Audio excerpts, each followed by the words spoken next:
Welcome to the Weekday Refill. Today we're continuing our conversation on consistency is a way of life. Okay, we're going to zone in on what it really means to cultivate consistency. I kind of keyed in on it a little bit yesterday, but I really want to zone into it. And as I was thinking about consistency, I was reminded that consistency is dull, it's boring. Certainly, if I relied on myself and my own emotions, I wouldn't be motivated to be consistent, right? Because at times it could be uninspiring. And why? Because consistency is repetition, right? And as I was thinking about that and thinking about what um, and really just listening to the Lord rather in what He would have me to share on today, I was reminded of a poem that I wrote many eons ago called Repeat. And Repeat, the heart of the message is about consistency. And the truth is, cultivation is all about repetition, period. It's not glamorous, but it is a daily walk, a daily rhythm, a daily showing up. Before we get into today's pour, and this is really a part of today's pour, I'm actually going to share the poem with you so that you too can know and you can hear the repetition. Um, but first, if you're new here, my name is Cerissa LaToi. I'm the Dreamcaster. I am an author, a seasoned interior designer, and a mentor to Christian interior designers just like you. This is the Weekday Refill, a moment for us to be able to pause, center on God, and refill so that we can serve from our overflow. Now, let's go on ahead and get into the poem. This is Repeat. We've heard the saying that if a man doesn't work, he doesn't eat. Likewise, if he doesn't sow, he doesn't reap.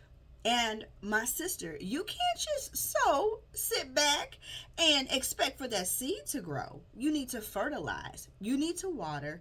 You need to wait. Repeat. Fertilize, water, wait, repeat. Pluck the weeds. Repeat.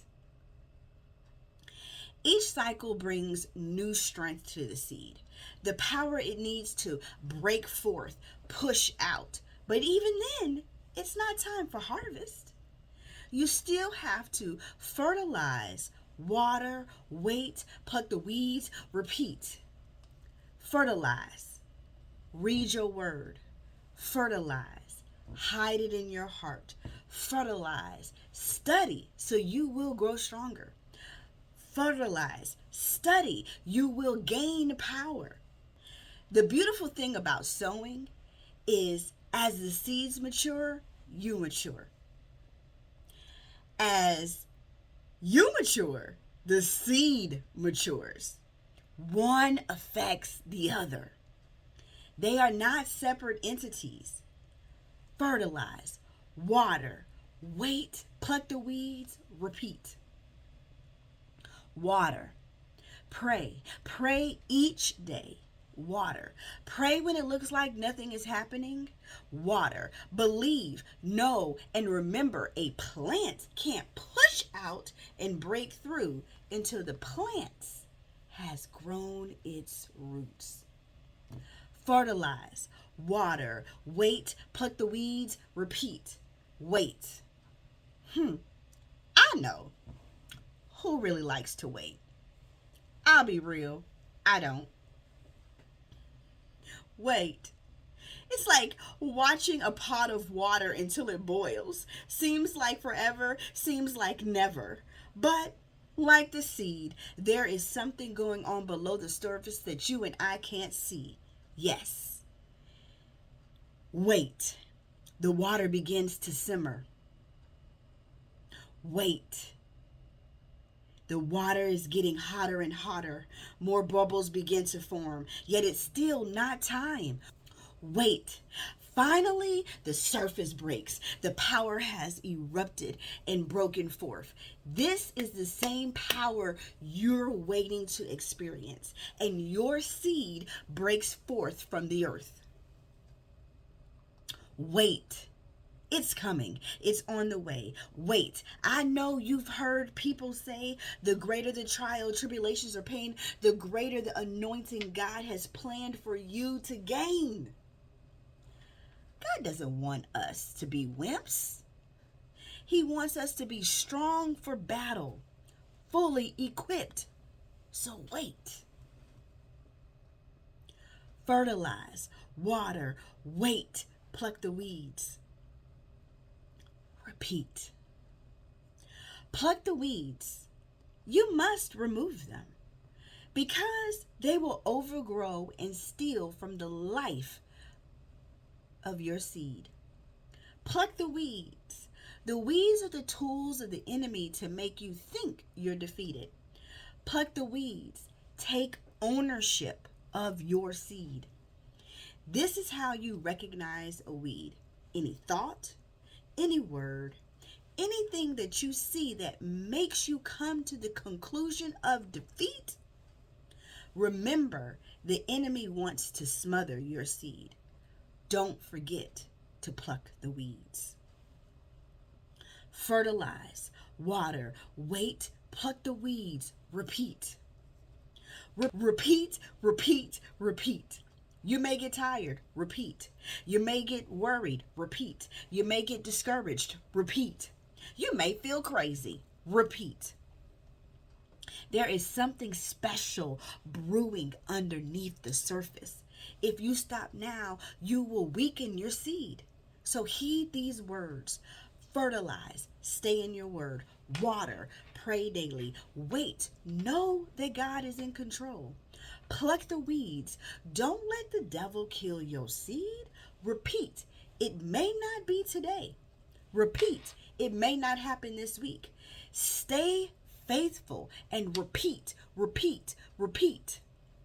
Don't get weary. Your seed is gaining power. Repeat. Your seed can break forth at any hour. Repeat. Your seed will emerge like a bright flower. Repeat, repeat, repeat. Then, my friend, you will have more than enough to eat. And after it has grown, the seed has matured, you have eaten some of the fruits of your harvest. Plant a new seed and repeat. Man, y'all, I wrote this poem back in 2011, and it still ministers to me. This is such a good poem, such a good piece of spoken word. I take no credit for it. It was all from the Lord. And I just appreciate the fact that even then he was instilling in me the tenacity, the persistence, the willing to stay in the fight and not grow weary in well-doing. Like all of these things he was working within me so that I could actually do what he had called me to do and repeat. And the only way for me to remain and be consistent in what it is that God has called me to do, in order for me to be able to live it out and live it out well, is to repeat. Consistency is about repetition. I am not here to tell you that I'm not going to lie to you and say, oh, you're going to have such a wonderful time. It's going to be so fun being consistent. It's not. It's not fun. I mean, how many times do we start out the new year and say, I'm going to do this goal. I'm going to go to the gym, okay? I'm going to go to the gym and I'm going to work out at the gym every day because I'm about to lose this weight. I'm about to get fine in 2025, looking good in 2026. Like all of these things we say, right? But the trouble is that it's 2025. It's almost over, and minus my medical woes and emergency in the beginning of the year, I am not fine in 2025. Okay, I'm fine, but I'm not like the skinny fine that I was looking to be in 2025. And it's because lack of consistency. It's not lack of trying, because I've tried, but you can't do any one thing one day and think that you're going to have all of these great results. It's like when we go to the gym and we lift and lift and lift, and then we out here flexing. How do I look? How do I look? We expecting immediate results, but nothing is immediate. And I love this poem that the Lord gave me because He gave it to me about agriculture. And to me, as I read the word, I really feel like agriculture is one of the Lord's favorite, right? Favorite ways to talk to the people in the Bible, right? So that they can know and they can really like connect and relate to what's going on. And while in this modern age where we have left industry and we have really moved into like tech and everything, we are still inspired by nature and how nature grows, and it just continues, and it has this beautiful rhythm in winter, summer, spring, and fall, and there's always something really amazing happening. But even that cycle is a cycle of repetition. A tree is consistently being a tree. It's consistently showing up summer, winter, summer, spring, and fall. Consistently doing what it's supposed to be doing in each one of those moments, so that the tree is consistently blooming and birthing new trees, new fruit over and over and over again, season after season. And what I learned from this poem when I wrote it, and what I learned as I've gone through life, we have to be willing to do the boring stuff, to go show up and do it the same every day. This is why it's important to me as I lay out my business to set up varying things that I do. I've talked to you in weeks past about setting up, I create for myself different varying exercises that I can do to ignite my creative flow for the day. I have certain things that I do throughout the day when I pause and take lunch or think and do the things that I need to do so that I can be able to pour out to my clients, whether they're my design clients or they're the people that I'm mentoring and God has placed into my life. But either way, I'm setting up varying patterns and forms and rhythms, and really these are cycles for me to be able to do what it is that God has called me to do. And I want to pause right here on the word cycles, because cultivating consistency requires cycles. But here's the thing, let me break any negative thought that you may have about a cycle, because most times we talk about cycles in a very negative way, right? We'll say things like, oh, I'm just cycling through all of these bad relationships or all of these bad financial decisions or whatever. And I'll be honest, I have cycled through both of those and probably every kind of negative cycle that one could even think of that exists or what have you. But I also love the fact that God presented to me the fact that everything that He does in the earth is in a cycle. Everything continues day to night, today to night, today to night is a cycle. The sun and the moon being, for us to being able to see them, a cycle. Ladies, our monthly menstrual cycle is a whole entire cycle that has cycles inside of cycles and all kinds of things going on. But it's a cycle, right? When we talked about plants and the trees, like they have a cycle of growth. The way the water goes from being liquid to frozen to gas and all back and forth or whatever, that's a cycle. Like the way plants photosynthesize the sunlight and breathe out and turn it into oxygen so that we can breathe it in, and then they receive our carbon dioxide and all of that, that is a cycle.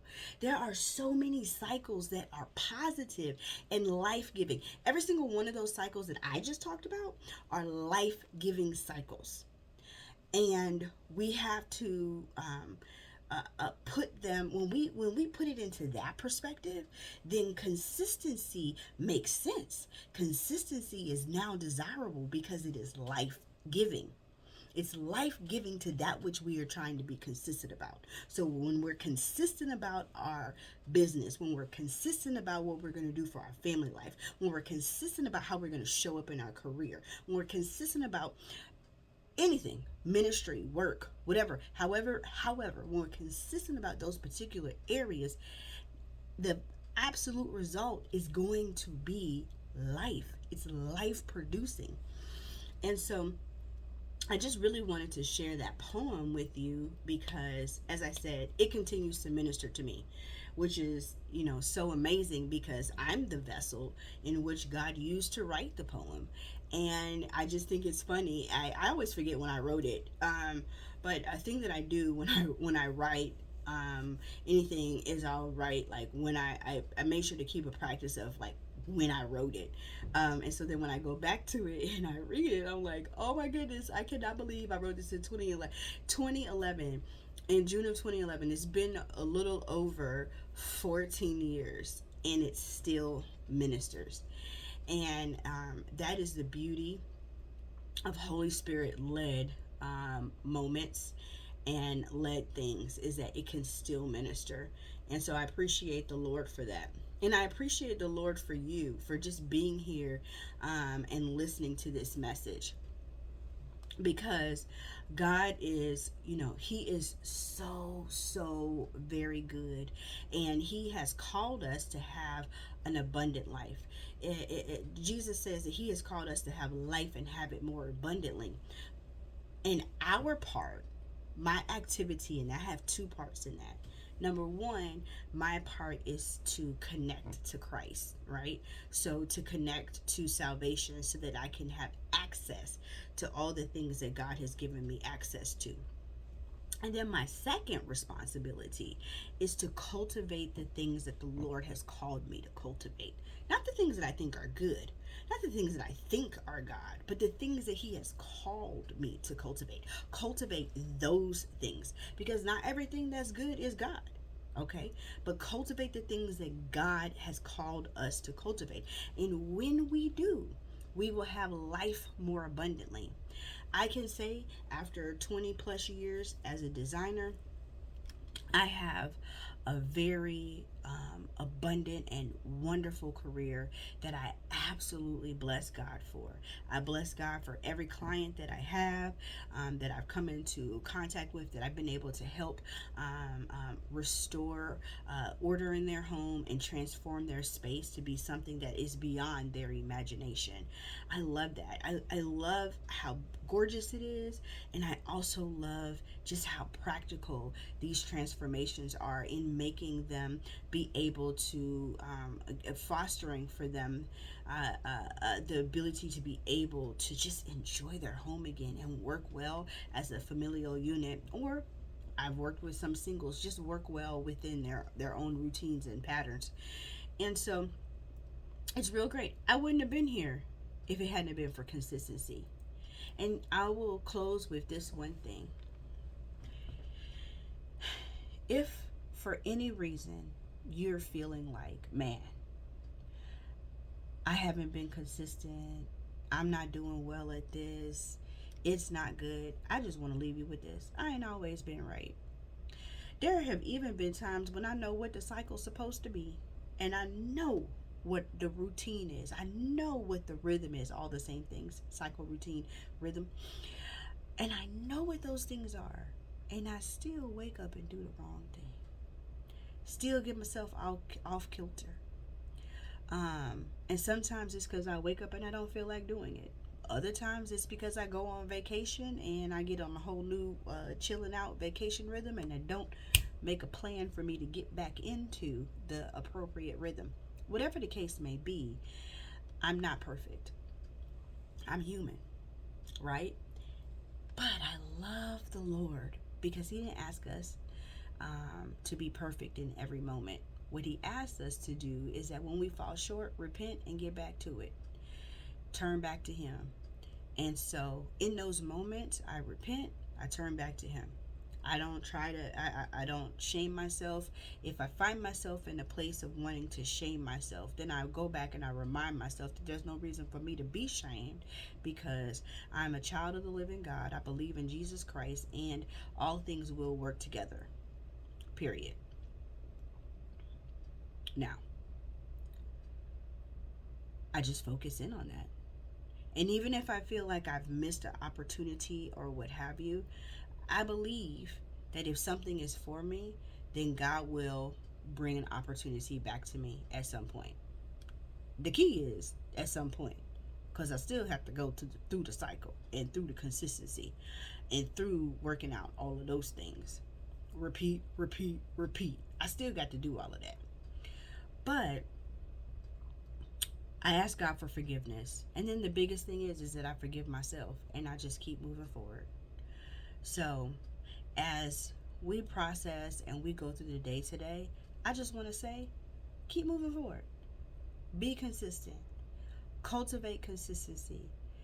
Consider your consistent behavior towards every area of your life to be a different plant that you're watering, that you're taking care of, that you're mindful of. And look forward to how fruitful and abundant that thing is going to be. And that's it, guys. Let's cultivate consistency. That's the weekday refill for today. I am so glad that you joined me. If this blessed you, let me know in the comments. Share this video with someone. Um, if they're a designer, great. If they're creative, great. But share it. And I really appreciate you for being here. The weekday refills are a time for us to pause, center on God, and refill so that we can pour and serve from our overflow. Because interior design is ministry, and you and I were called to serve. So design, serve, and thrive.